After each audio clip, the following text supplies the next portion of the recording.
তেজপুৰৰ 5 মাইলত নিশা ভয়ংকৰ পথ দুৰ্ঘটনা।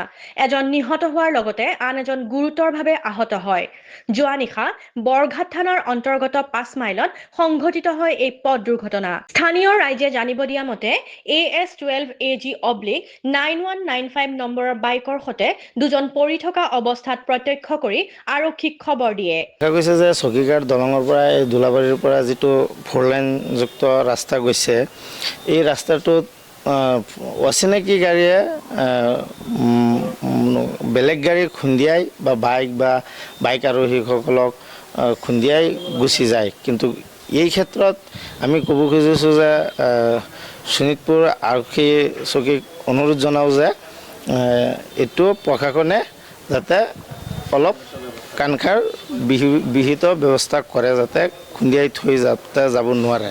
মোৰ বাতিদা ল'ৰা হয়, মোৰ ডাঙৰ ককাইৰ ল'ৰা গুলজাৰ হুছেইন নাম।